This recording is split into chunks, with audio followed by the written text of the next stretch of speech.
Hey there, Grumpy Old Fart here. I'm getting over a cold, so bear with my voice, and if I cough some, I apologize in advance.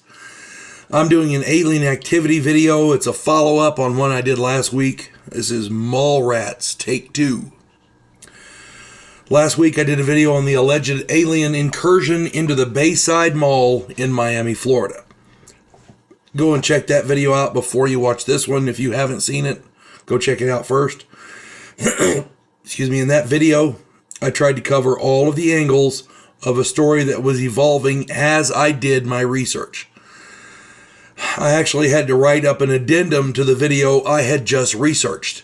This is one crazy story. And guess what? The crazy just keeps on coming. Still doing research on it because it's still out there. This story has taken on a life of its own. The witnesses will not be silenced. So here we go. Since I did that video, multiple stories from multiple sources have expanded on the original witness reports. The official story is that 50 or so young men with sticks had a violent encounter at the mall, which then morphed somehow into a mass looting, smash and grab type of thing. Excuse me. However, give me something to drink. However, original witnesses have come forward with video showing the police shooting at 10-foot-tall beings with translucent, glistening skin and almond-shaped eyes. This was outside the mall. Multiple glowing orbs were seen prior to the police arriving. This is a weird damn story. Another witness produced video from inside the mall showing what appeared to be a distorted area where shadowy beings were entering and leaving the mall. The witness claimed this was some kind of a portal. More video showed a glowing orb appearing inside the mall. Yet another witness showed video of the same portal, but his video showed something small being shot out of the distorted area across the mall into a common area of the mall. And the video is grainy, so you can't really tell what shot out, but something did. Still, another witness showed well over 50 police vehicles. We're counted over 100 so far. These vehicles surrounded the mall, and they were performing tactical operations dressed as SWAT. Alongside the police vehicles were a line of 20 or so black SUVs. The occupants of these SUVs were dressed all in black with masks. One law enforcement officer explained that a specific alert brought all available cops from across the city. He never mentioned the black SUVs or their occupants, or the black helicopters that were there as well. Another law enforcement officer said he was not allowed to talk about it. Now, in all fairness, any and all of these videos could easily have been faked or edited. Unfortunately, in today's world, video and photo editing is a simple thing. In the 1950s, when someone took a photo or a film of a UFO, you had to accept it at face value because there was no Photoshop or editing software. Home computers didn't exist. I talk about this in other videos. But these days, a teenager with proper software can create footage of an alien invasion in his hometown. He can also create a firefight between the aliens and the local sheriff. And it would be believable, you know? One thing I feel compelled to point out is that these witnesses are not affiliated together in any way that I'm aware of. The videos they are showing us are not making them any money. Many of these witnesses are telling a completely different story from that of the official story.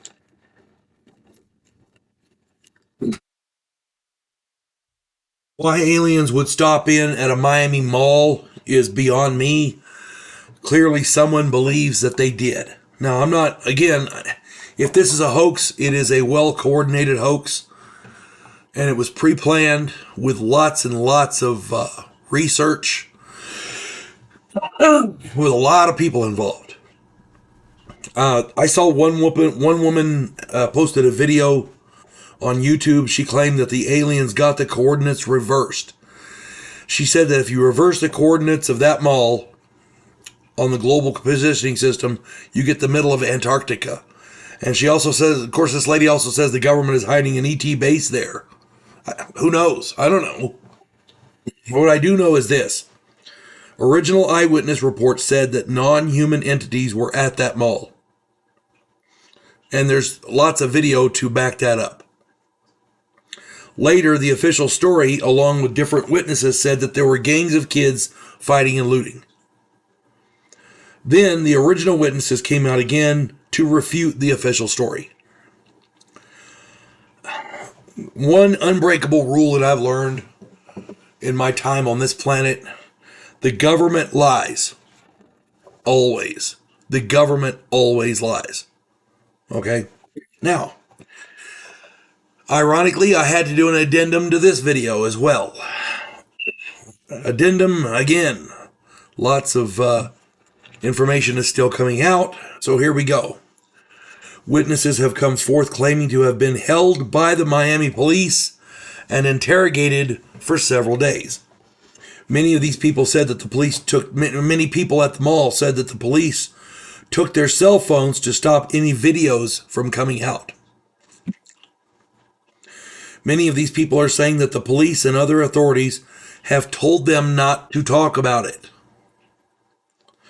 Some are saying the law enforcement officers had a strategy for this particular situation, meaning the cops were trained to deal with aliens or some other creature, non-human entities.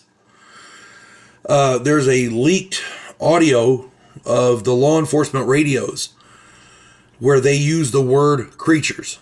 Now, are they talking about, oh my lord, there's alien creatures here? Or are they saying these people are talking about creatures, they're crazy? We don't know. Okay, I'm trying to be as fair as I can with this. Another video has surfaced of a glowing orb over the mall on the same night.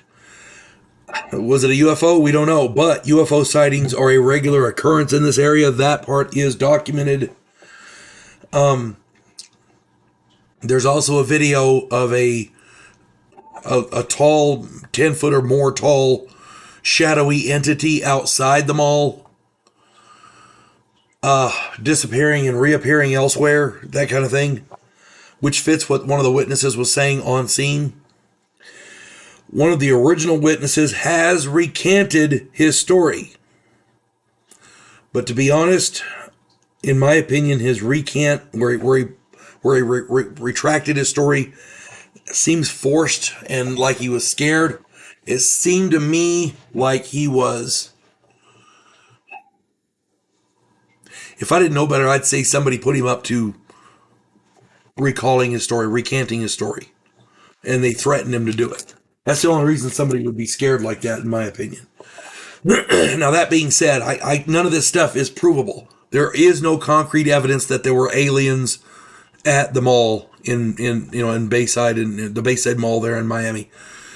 100 plus squad cars with black SUVs and black helicopters seems a bit excessive for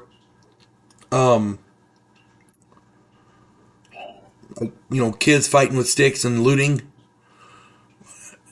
The question I have for that would be, there's no other crime in Miami that night. It's New Year's. There's no other crime going on. All the cops could afford, they could afford to send 100 cop cars there. There was no other crime going on. Come on. It's Miami. That's just stupid. There are parts of the official story seems like a blanket statement to cover up something to me. That's my opinion. Now, were there aliens at the mall? I don't know. But seeing the fact that there were no ambulances there, kids are fighting and there's no ambulances, people in the mall were threatened and fleeing for their lives, but there were no ambulances. There were children involved with the people fleeing, grabbing their kids and running, and there were no ambulances. There were no emergency response people other than cops. Yeah, there's a lot about the official story that simply does not make sense. At this point, it's going to sound stupid. At this point, the alien story makes more sense than the official story. I'm going to leave it at that. I'm going to try not to do... I'm going to try to close the book on this, because otherwise, unless something big happens, this story, it just keeps going and going and going. It's the freaking Energizer Bunny of stories. It's everywhere. If you've not heard of this, go on YouTube and type in aliens at the mall. You'll get inundated with stories. I'm going to try to call it quits on this particular story unless something big happens. So there you go. Aliens at the mall. Alien mall rats. Hope this finds everybody well. You folks have a good one. God bless one and all. Devo Poland, a scientific representative of a pacifist race called the Gandhiri, is sent away as an exchange officer. His objective? To learn the one skill his species never developed: to fight. And he's sent to learn that skill from the one species who does it better than any other in the galaxy: humans. If you like science fiction with an upbeat military tone, check out my novel, Vanguard One.